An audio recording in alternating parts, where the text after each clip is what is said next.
Hey Masters of Speed, it's Terramaster, and welcome to Duelist of Shadows.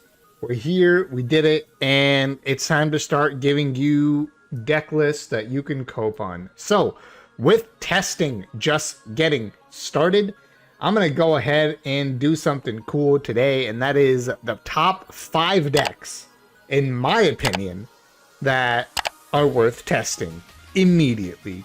So let's get right into it. Number 5. Starting with number 5, we've got vampires. Vampires, I think, are really good because we got both familiar and retainer. So these two cards together essentially make it so your deck can be very efficient and very fast at getting to whether it's Vampire's Curse, whether it's Vampire Lord, or whether it's eventually Vampire Genesis. Although if you're playing the Vampire skill, you can actually get Vampire Genesis once per duel straight from your familiar or retainer, which both special summon themselves from the graveyard with their own effect. So essentially you get either one of these two in the graveyard, and Desire, by the way, helps you do that. You're basically popping off and can go into Genesis. So that's a pretty good. And then not only that, on top of all that, we already had zombie support, which is revival in Haunted Shrine. You can play Book of Life too if you want. I didn't put it in this sample deck list. This is a sample deck list. It's not the end all be all. You also got Awakening, which special summons a vampire monster from your deck. And the rest of it is just filled out with staples. I decided to throw Illblood and Heavy Knight in here. You can see there's 2 more Heavy Knights in the side here. And that's because a weakness that this deck would have right now as built, monsters above 3,000 attack points or monsters above 2,000 attack points in a case where your opponent can out your Genesis one time, right? Because the skill only works one time for Genesis. So there's 2 options for this. You play Lord and you play multiple Genesis, so you can actually summon Genesis correctly after the first time. Or your second option is to play something like Heavy Knight, which is what I think is better because of how much you're special summoning off of whether it's Shrine, whether it's Illblood, whether it's you're playing Book of Life. You could even play Call of the Mummy to special from hand. So because of how much you're allowed to special summon with zombies, I think playing Heavy Knight to out special summon monsters with really high attack points is okay. Most monsters over 2,500, because your curse can get to 25 if it brings itself back. Most monsters over 25 will be special summoned. So Heavy Knight isn't out to basically all of those. So that's the thought process behind that. All right, moving on to number 4.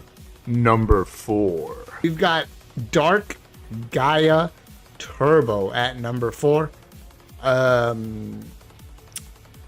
So this card plays your big Dark Gaia materials. Dark Gaia is a fiend and a rock monster. So you're wanting to make that as big as possible is what this deck does, because when Dark Gaia attacks, your opponent's monsters are forced into attack position. And then if it's big enough, it might just win the game right then and there. So with Valkyrion and with Raviel, you can get Dark Gaia to 7,500. Now this initial first draft of the deck plays Draw Power, which is Allure of Darkness, which obviously Raviel is your dark monster, but so are Dark Mimics, and they are also Draw Power. And they're also Fiends, if that ever comes up. So, you know, you can still do 3,600 at minimum with these two here.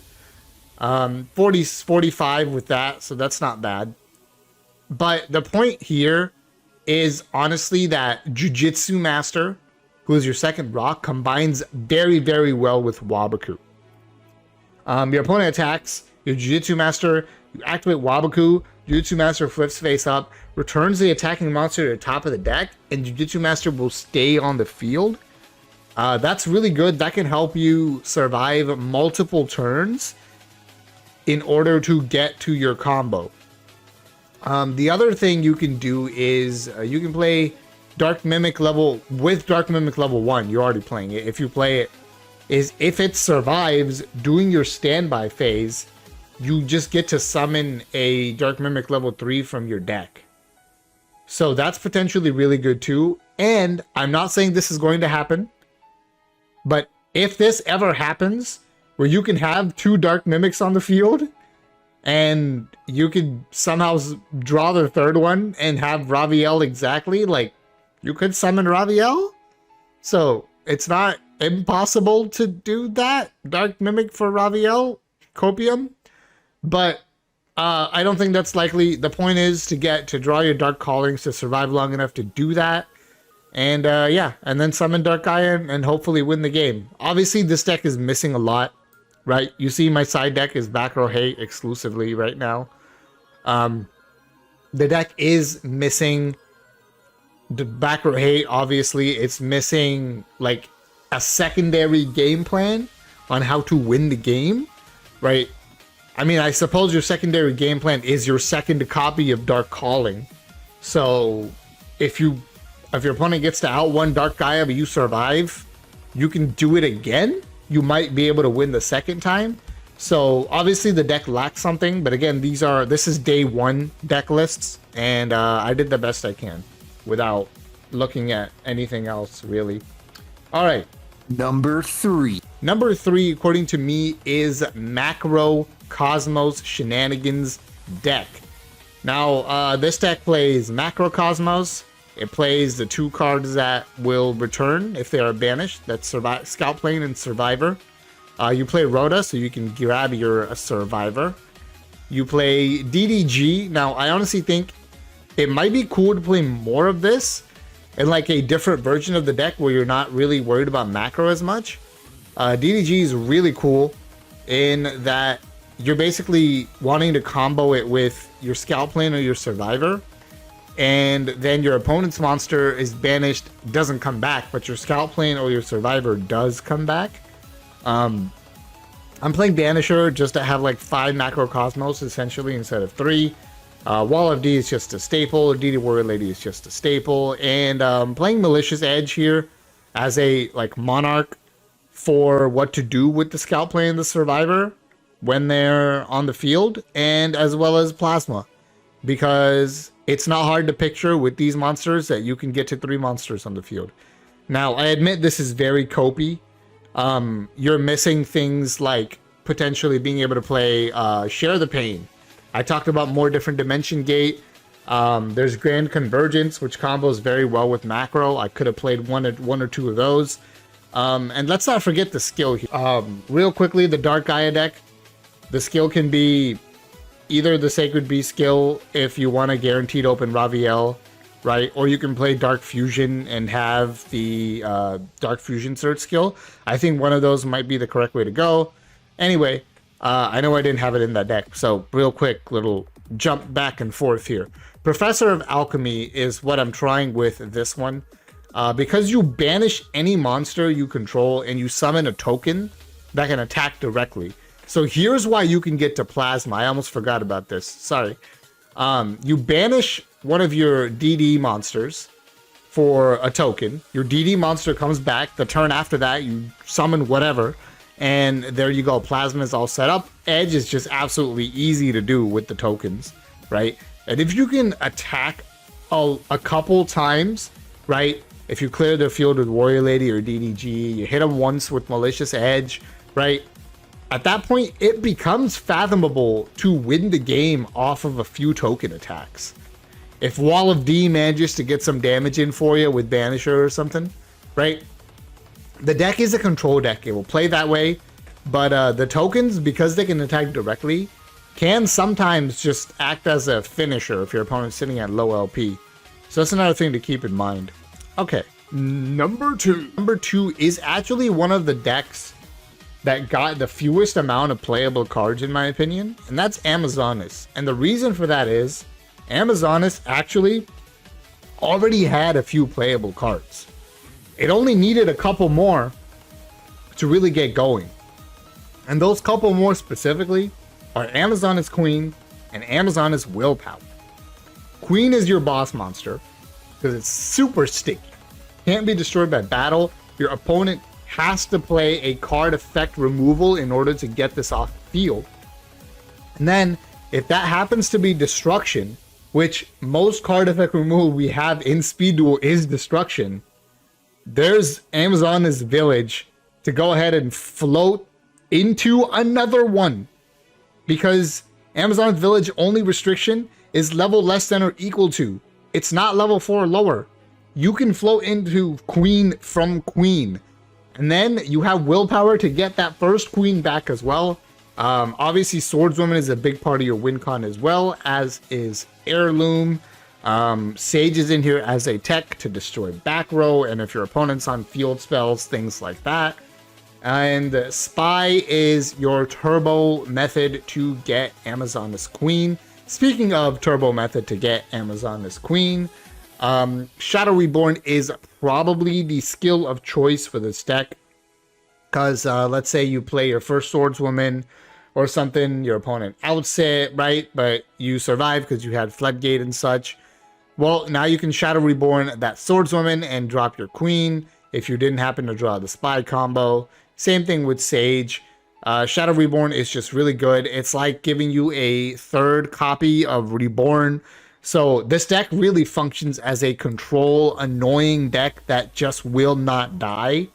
And that's kind of what I was going for here. Now, obviously, this list, with like all these other lists, are just samples and need to be optimized for sure before you can expect to do much with them.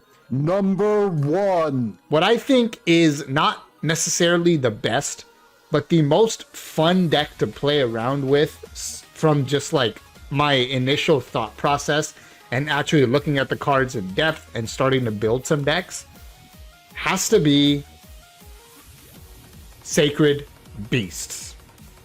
Now, the reason for that is because how cool is it, for one thing, that Sacred Beasts, unlike the God cards, are immediately playable. Immediately playable. Like, those God card skills and the lack of specific God card support cards, everybody looked at that and was immediately like, well, God cards aren't playable again. What a surprise. But this time, we got to give credit to Konami because they got this right. Sacred Beasts are right out of the box, immediately playable. And here's my like first shot in the dark at a build. So you're using the skill that guarantees you opening a Hamon, right? Because that's the only Sacred Beast you're playing. And then if you manage to get this thing into the graveyard, skill lets you discard a card and special summon your summoning beast. So here's how you can do that. You've got Foolish Burial, which lets you do that immediately. But if you don't open Foolish Burial, you have to tribute summon your Dark Summoning Beast. So how do you do that? I've got Infernal Prodigy for you, and I've got Fiend's Sanctuary for you. So the opening goal of this deck, if you're going first, is to open either Foolish Burial or Summoning Beast with Fiend's Sanctuary or Infernal Prodigy, right? This comboed with one of these two or just Foolish Burial.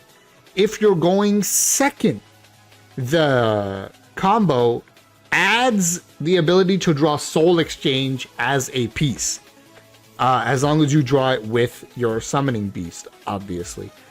Not only that, if you draw Cerulean Skyfire, the skill actually starts as a continuous spell. So if you draw Skyfire, Soul Exchange, and obviously your fourth card is guaranteed to be Hamon, you can actually just go ahead and hard summon the Hamon, which doesn't seem great because you had to tribute your Skyfire. But if you're going second and you have that hand, right, per se, and your fifth card is Fallen Paradise, you're drawing two cards right back. And if you're going second, that's your hand, and your fifth card is a second copy of Skyfire, well, Awesome. Now you have a Skyfire and a Hamon. That's all you really need to be all set up here. Fallen Paradise is also a decent setup. It just doesn't have the negate ability that Skyfire does. So I think this is the start. This is the first draft of something that's actually pretty good. I'm going to be honest. So I look forward to testing this the most, which is why I put it at number 1. And that's all 5. But before I end the video, I know I can see it coming. So I'm going to give an honorable mention to Cloudians. I just don't know enough about Cloudians to start thinking about them immediately. I will probably test that later. So go ahead, give me your rage if you're Cloudian fans in the comments. Give it all to me. Say Cloudians are more iconic than Sacred Beast, Terramaster, you bozo. So yeah, let me know your thoughts. Let me know what you're excited to test. And what are your first thoughts on the box as you started cooking your decks, as you see my sample list here. So let me know your thoughts, and I will see you for the next video. Until then, Terramaster, I'm out.